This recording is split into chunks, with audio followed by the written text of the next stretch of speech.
negeri Cina pada umumnya, Hainan memiliki moda transportasi yang sudah canggih, seperti bullet train atau kereta cepat. Nah, rombongan pelesiran Park TV yang terdiri dari beberapa ibu-ibu dari Jakarta dan Palembang ini mencoba naik kereta super cepat. Rombongan pelesiran stop di Haikou Dong Railway Station.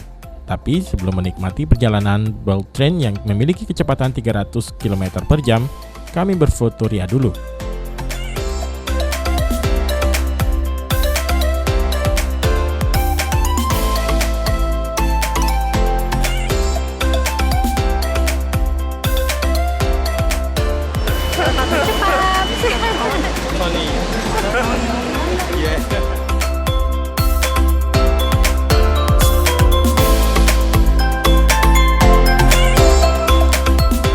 Bayangkan, kereta yang menghubungkan Haikou dan Qionghai ini sangat cepat.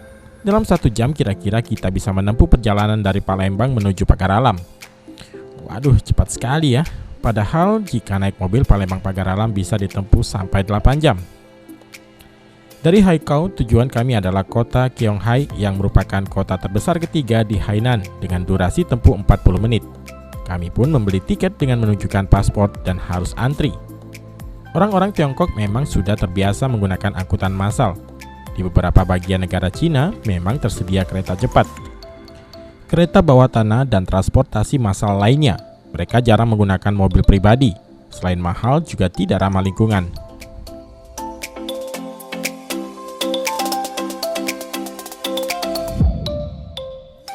Perjalanan pelesiran di Hainan kali ini juga mencari oleh-oleh khas Hainan. Layaknya setiap tempat wisata, pastilah terdapat pusat penjualan oleh-oleh.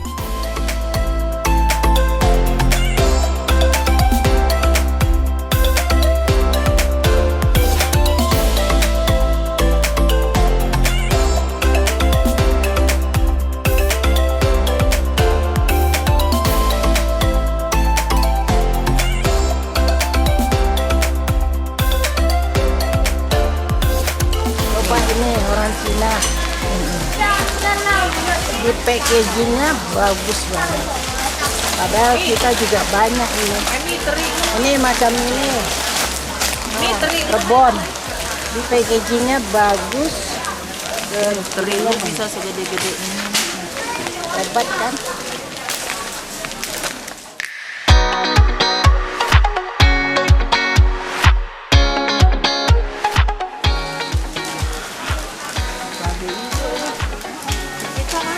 Kecil-kecil rasa bagus. Karena udah 100.000. Di Indonesia 100.000 sekilo. Ini seperempat. Berarti Tapi dia udah hilang kepalanya.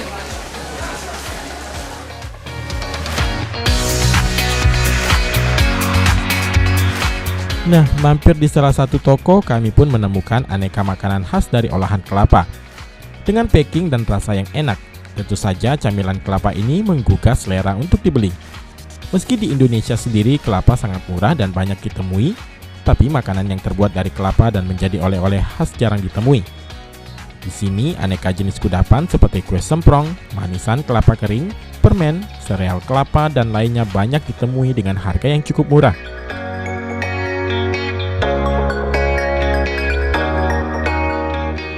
Para turis yang ke Hainan biasanya mampir ke sini untuk belanja oleh-oleh. Selain jenis kudapan dari kelapa, olahan hasil laut juga banyak dijual, seperti ebi, ikan asin, cumi kering, dan lainnya. Dikemas bagus dan tahan lama. Ikan-ikan asin di sini tidak mengeluarkan bau amis. Mungkin cara mengemas yang sudah canggih dan bahan dasar yang segar menyebabkan aneka olahan hasil laut ini menarik.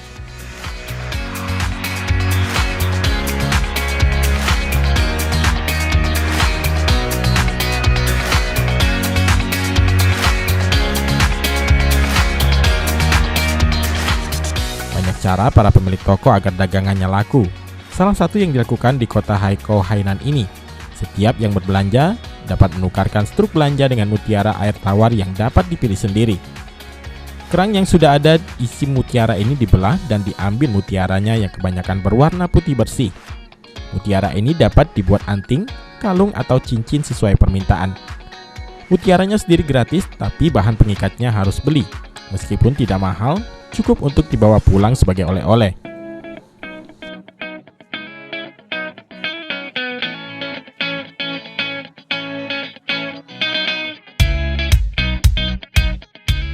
Ribu 10 yen. Kalau misalnya kalung ini 30 yen. Oh, jadi seluruhnya itu Seluruh udah sama kalungnya. 50 yen nggak semuanya? 30. 30 yen. Oh.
Lokasi wisata berikutnya yang kami kunjungi Desa Bali yang terletak di wilayah Singlong. Bali yang sangat populer di Indonesia dan di mata dunia juga ada replika kecilnya di Hainan. Kita ke kampung Bali. Jauh-jauh dari Cina, kampung Bali lagi.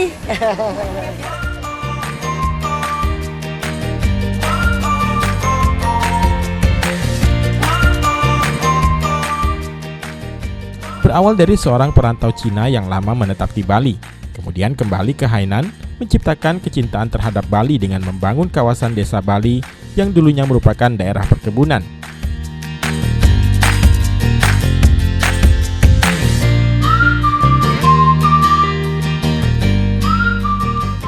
Memasuki desa Bali sudah tersaji pemandangan layaknya Bali. Terlebih musik Bali yang terus menggema di lokasi wisata ini.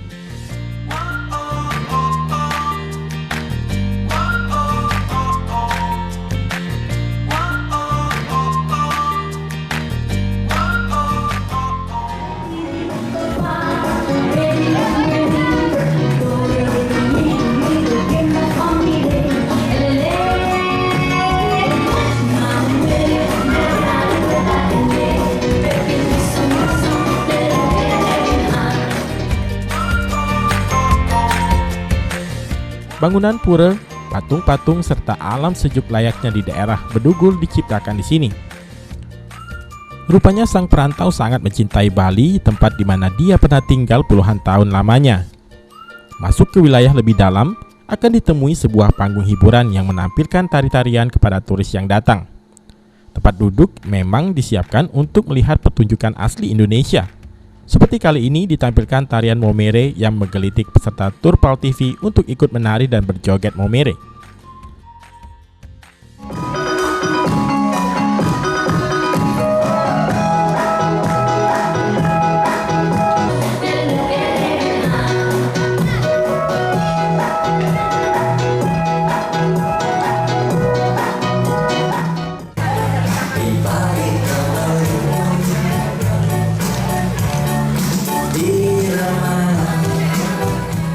Puas berjoget Momere, rombongan pelesiran melanjutkan ke Museum Akar yang masih berada di Desa Bali.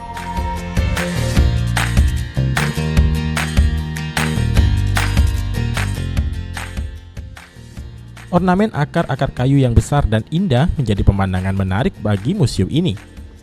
Akar-akar pohon yang berumur ratusan tahun terlihat kokoh dipajang dengan disinari lampu yang lumayan memberi kesan eksotis.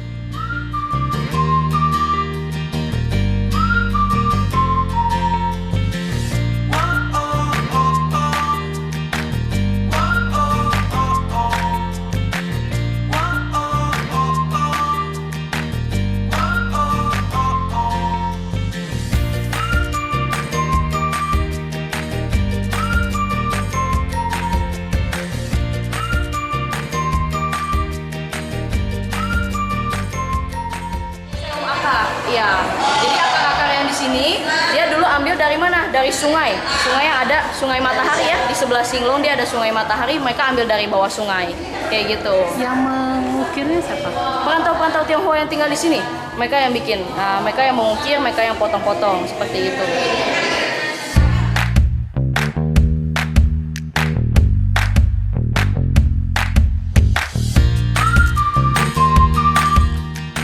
Kayu-kayu ini diambil dari wilayah Hainan, khususnya di sepanjang Sungai Sinlong. Para pembuat Cina membuat kerajinan kayu ini sama layaknya dengan yang ada di Provinsi Bali.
Kayu-kayu ini diambil dari wilayah Hainan, khususnya di sepanjang Sungai Sinlong. Para pembuat Cina membuat kerajinan kayu ini sama layaknya dengan yang ada di Provinsi Bali. Beberapa akar ini bahkan berukuran sangat besar.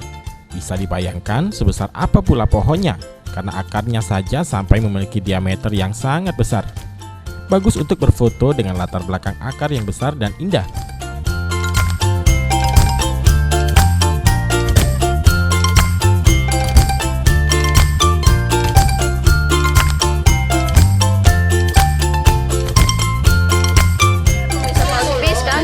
Desa Bali. Jadi desa Bali itu sebenarnya adalah perkebunan perantau Tionghoa yang ada di Sinlong. Jadi dia dulu adalah perkebunan, tapi sekarang dia buka jadi taman. Jadi semua orang bisa datang, bisa kelilingin desa Bali ini.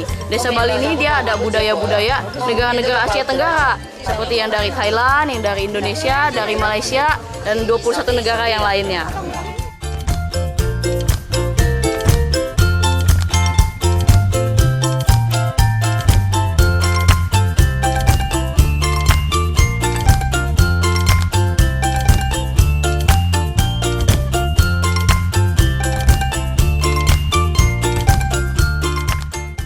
Lokasi terakhir yang kami kunjungi di desa Bali ini yakni toko oleh-olehnya. Nah, di sini kita bisa menjumpai aneka jenis teh hijau. Rombongan pelesiran yang kebanyakan ibu-ibu ini sangat tertarik dengan teh hijau, terlebih dengan iming-iming manfaat menguruskan badan.